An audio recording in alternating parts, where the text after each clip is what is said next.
In the late 1980s, something truly amazing began to happen in the green fields of England.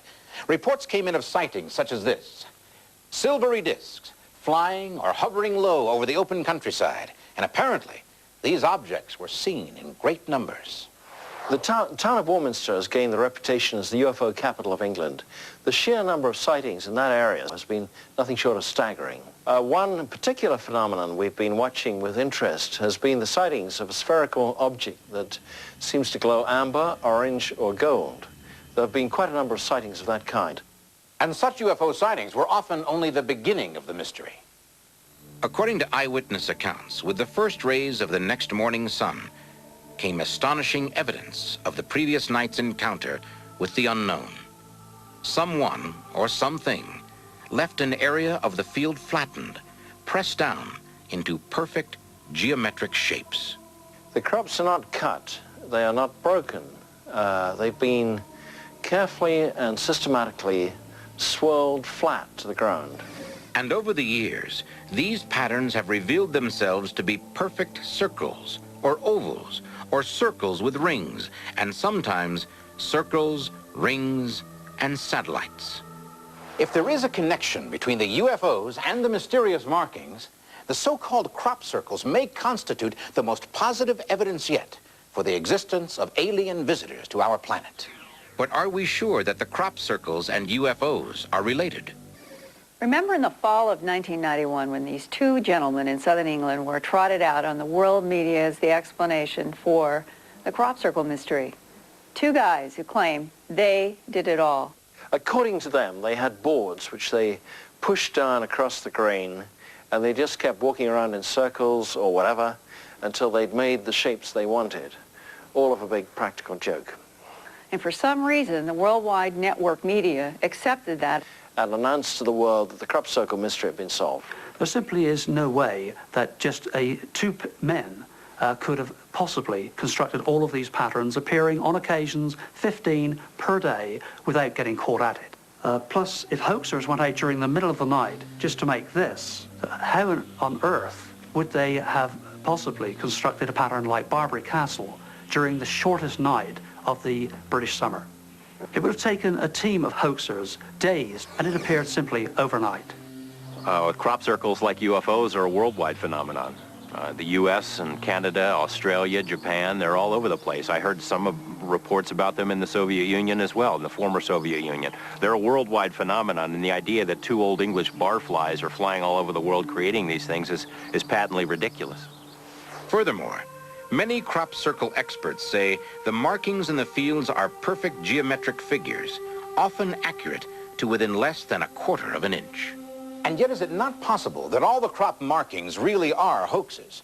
Even if Doug Bauer and Dave Chorley didn't make all the crop circles, might not the real culprits be hundreds of hoaxers all over the world?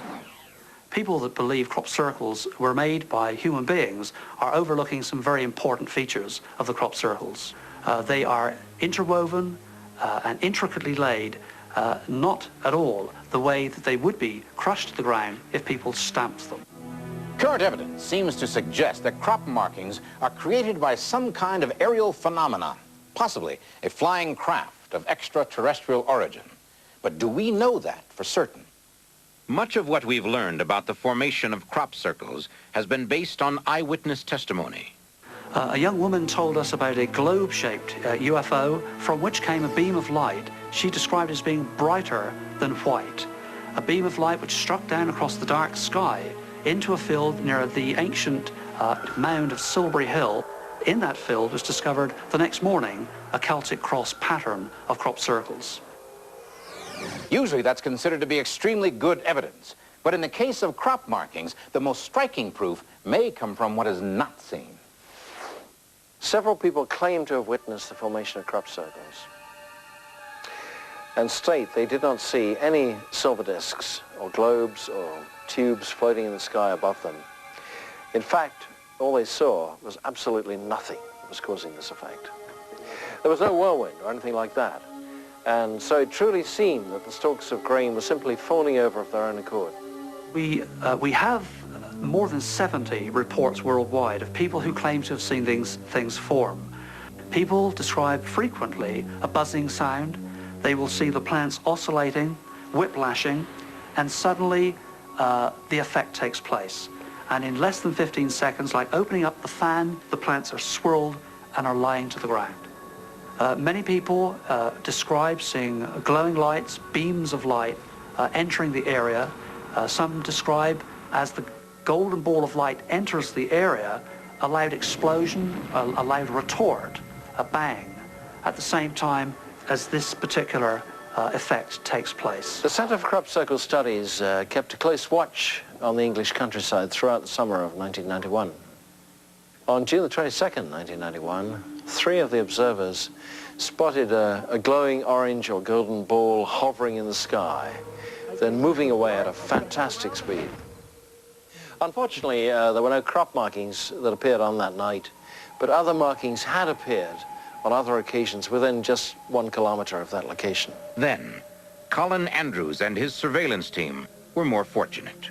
We set up a sophisticated surveillance operation in 1991 in which we deployed radar, low-light cameras, infrared, and we even stationed some dogs from a nearby farm in the field there. We secured the whole field with security, intruder infrared beams, and we're convinced that no human being, certainly, could enter that area without us knowing about it. But early that morning, we had fog formed, and without any effect on any of the equipment, no radar returns whatsoever, from the center of that fog as it melted away was indeed this intricate pattern. Is that the purpose of the crop markings? For everyone to see them? Are they a message to humankind from some other form of life? As the years have gone by, the crop markings have been changing. They've been becoming increasingly complex and increasingly pictographic. In fact, many people now refer to all crop markings as agriglyphs, which simply means crop writings. If the agriglyphs are messages from some other life form, what do these messages say? And is there any way to decipher the code of the crop circles? Many people believe that the meaning of the markings is related to the place where they are found. For example, in England, the vast majority of the markings have appeared in the area around Stonehenge, and also Silbury Hill, which is the oldest and the largest man-made mound in all of Europe. In fact, one of the most remarkable agriglyphs ever found appeared with its axis pointing directly towards Silbury Hill. Since we know that Stonehenge and Silbury Hill were the works of an ancient culture with a surprising knowledge of astronomy, we may wonder if whoever is making these symbols in the crops in this area didn't give them this knowledge thousands of years ago.